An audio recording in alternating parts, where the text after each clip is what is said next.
قبلہ روح ہو کے سجدے میں گر پڑا. اور جو بات اس نے وہاں کہی وہ بڑی تاریخی بات ہے. اللہ میں تیرا بندہ ہوں. فرعون نے پتھر کے تخت پر بیٹھ کے کہا انا ربکم الاعلی. تو نے مجھے سونے کا تخت دیا، اس پر بیٹھ کے کہتا ہوں تیرا بندہ ہوں. تو آپ دیکھیں یہاں جب کسی صاحب ایمان کو اللہ کچھ دیتا ہے تو اس کا طرز عمل کیا ہوتا ہے، اور بے ایمان کو ملتا ہے تو اس کا طرز عمل کیا ہوتا ہے، اور دونوں کا پھر انجام بھی دیکھیں کہ کیا ہوتا ہے. کہ آج برسوں بعد بیٹھے ہوئے ہم اسے خراج عقیدت پیش کر رہے ہیں اور اس سے عبرت دلا رہے ہیں کہ دیکھو ایسے نہیں ہو جانا. تو جو بات یہاں کہی گئی لا تجروا اليوم، آج یہ ڈکارو نہیں. ماں سورۃ القیامہ میں کہا لا تعتذروا اليوم، آج معذرت کا دن نہیں ہے. جو کچھ کر کے آئے ہو اس کا بدلہ اٹھانے کا دن ہے. انکم منا لا تنصرون، ہماری طرف سے تمہیں کوئی مدد نہیں ملے گی. اور یہ تو ہم تمہاری ڈھیل دیے گئے ہیں، تم یہاں تک پہنچ گئے ہو، ہم نے رسی کھینچی ہے، آج کوئی تمہارا ساتھی نہیں. قد کانت آیاتی تتلی علیکم فکنتم علی اعقابکم تنکسون. جب تمہیں ہماری آیتیں پڑھ کے سنائی جاتی تھیں تو تم اپنی ایڑیوں پر الٹے پاؤں مڑ جاتے تھے. ہمارے احکامات کو سن کے نہیں دیتے تھے. آج ہمارا کیا حال ہے؟ دیکھیں اپنا تقابل کرتے جائیں. قرآن آئینہ ہے. یہ بات قرآن ان کے بارے میں کہہ رہا ہے جو قرآن کے منکر ہیں.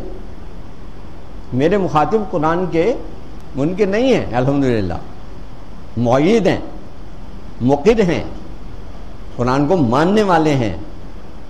ہم کیسے ماننے والے ہیں؟ کیا ہم اپنی پیروں الٹے پھر نہیں رہے کہ قرآن فضول خرچی منع کرے اور ہم نے ریکارڈ توڑ دیا فضول خرچیوں.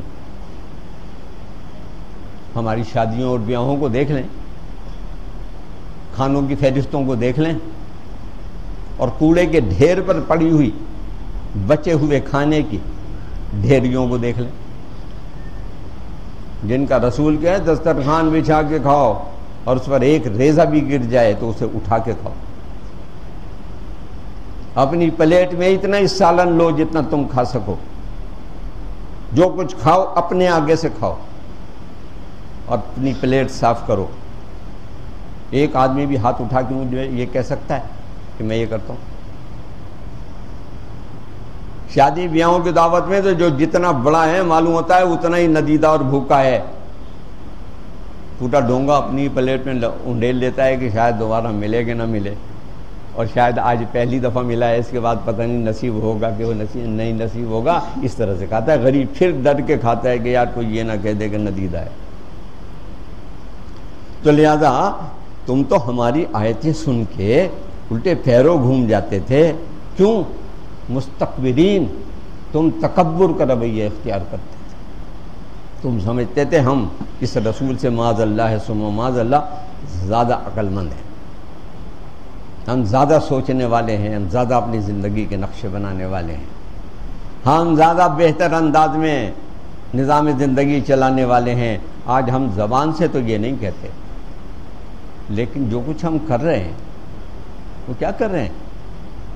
یہ پرانے زمانے کی باتیں ہیں جی. یہ جو حکیم صاحب آتے ہیں اور روز سنا جاتے ہیں جمعے کو، بھائی ایسا اس زمانے میں ہو سکتا ہے؟ آخر ہمیں اپنی ناک بھی رکھنی ہے، پگ بھی رکھنی ہے، برادری میں نام بھی رکھنا ہے. ہم نے لوگوں کی دعوتیں کھائی ہیں، آخر انہیں کھلانا تو پڑے گا. اور وہ فلانے کے ہاں اتنی لائٹنگ ہوئی تھی، اگر اتنی نہیں ہوگی تو بدنامی ہو جائے گی. اس نے 1 لاکھ روپے کی آتش بازی چھڑائی تھی، اگر ہم 50,000 کی چھڑا لیں گے تو کیا ہوگا؟ بدنام ہو جائیں گے. یہ سارا کچھ ہم کر رہے ہیں نا. یہ وہی بات تو کر رہے ہیں جسے وہ کر رہے تھے کہ مستکبرین، وہ تکبر میں مبتلا لوگ تھے. وہی سامرن تہجرون، وہ اپنی چوپالوں میں وہ اپنے ڈرائنگ روموں میں، وہ اپنی بیٹھکوں میں بیٹھے ہوئے گپیں ہانکتے تھے اور مذاق اڑاتے تھے ان باتوں کا۔ یہ سامرہ جو ہے اس کا لفظی مطلب ہوتا ہے رات کے وقت بیٹھ کے آپس میں باتیں کرنا۔ عربی زبان بہت عجیب زبان ہے، یعنی اس کے حروف بولتے ہیں لوگ، تو جو زبانیں بولتے ہیں ان کے پورے جملے ایک مفہوم ادا کرتے ہیں جو یہاں اس لفظ سامرہ نے ادا کر دیا۔ جس طرح وہاں معراج کے واقعے کو ایک لفظ میں اللہ نے ادا کر دیا، اسرا، رات کے وقت سیر کرنے کو کہتے ہیں، دن کے وقت سیر کرنے کو نہیں کہتے۔ کہا رات میں سیر کرا دی، یہاں لفظ سامرہ۔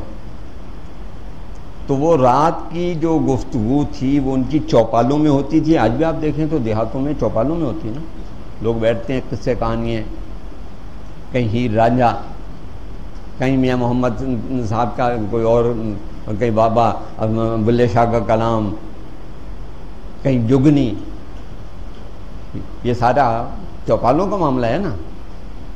اچھا، جو اردو تہذیب ہے اس میں آپ دیکھیں تو داستان امیر حمزہ، طلسم ہوشربا، فسانہ عجائب، یہ داستانیں، قصے کہانیاں۔ تو لہذا وہاں بیٹھ کے تم قصے کہانیاں کہتے تھے، قرآن کے خلاف باتیں بناتے تھے، تہجرون، مذاق اڑاتے تھے اس کا۔ افلم یدبروا القول ام جاءہم ما لم یأت آباؤہم الاولین۔ اس بات پر کیا کبھی غور بھی کیا ہے، اس کلام پر جو قرآن کی صورت میں تمہارے پاس آیا؟ ام جاءہم ما لم یأت آباؤہم الاولین، کیا تمہارے اسلاف کے پاس ایسا کلام نہیں آیا تھا؟ ہم تو سلسلہ وار بھیجتے رہے ہیں، جیسے تورات بھیجی ہے، انجیل بھیجی ہے، زبور بھیجی ہے، صحف ابراہیم و موسیٰ بھیجا ہے، مزامیر داؤد بھیجے ہیں، غزلات سلیمان بھیجی ہے، صحیفہ ملوکی بھیجا ہے، صحیفہ دانیال بھیجا ہے، عہد نامہ قدیم کے سارے صاحب بھیجے ہیں، چاہے آج وہ اصل حالت میں موجود ہونا ہو۔ تو تمہارے باپ دادا کے پاس نہیں آئے؟ کوئی نئی چیز لے کے تو نہیں آئے یہ محمد صلی اللہ علیہ وسلم؟ تو یہ سب کچھ تم تکبر کی بنیاد پر کرتے تھے۔ ام یقولون بہ جنہ، اور یا تم یہ کہتے تھے معاذ اللہ ثم معاذ اللہ، اسے تو جن سوار ہو گیا ہے، مجنون ہو گیا ہے، معاذ اللہ ثم معاذ اللہ، پاگل ہے۔ بل جاءہم بالحق واکثرہم للحق کارہون، بلکہ بات یہ ہے کہ وہ جو کچھ تمہارے پاس ان کے پاس لایا وہ تو حق تھا، اور اکثریت ان میں ان کی ہے کہ جو حق کو ماننے کے لیے تیار نہیں۔ یہ ہم نے آج آیت نمبر 70 تک ایک مفہوم آپ کے سامنے رکھا ہے، سورہ المومنون ہے، اپنے گھر جائیں، اس کا ترجمہ دیکھیں، جو تفسیر آپ کے پاس ہے اس میں سے دیکھیں، غور کریں، اور اس آئینے میں اپنی شکل دیکھیں۔ فرد ٹھیک ہوگا تو گھر ٹھیک ہوگا، گھر ٹھیک ہوگا تو معاشرہ ٹھیک ہوگا۔ اس کے بغیر اگر کوئی یہ چاہے کہ آسمان سے اللہ فرشتے بھیج دے اور یہاں اسلامی نظام نافذ ہو جائے، وہ کہیں نافذ نہیں ہو سکتا۔ اللہ نے ایسا کبھی پہلے بھی نہیں کیا، آئندہ بھی نہیں ہوگا، پیغمبروں سے نہیں ہوا۔ پیغمبر آئے ہیں تو برسوں مار کھائیے، مارا نہیں ہے، ہاتھ نہیں اٹھایا۔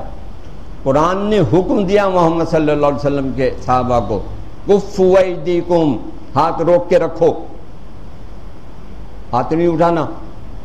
13.5 سال تک ایک آدمی بتا دے کہ نبی صلی اللہ علیہ وسلم کے کسی ایک صحابی نے بھی مار کے جواب میں مارا ہو؟ وہ کیسے مار سکتے تھے جنہیں حکم دیا ہو کفوا ایدیکم، ہاتھ روک کے رکھو؟ یہ تو جب مدینے کی ریاست بن گئی ہے، یہ ریاست کا کام ہے کہ وہ کفر کے خلاف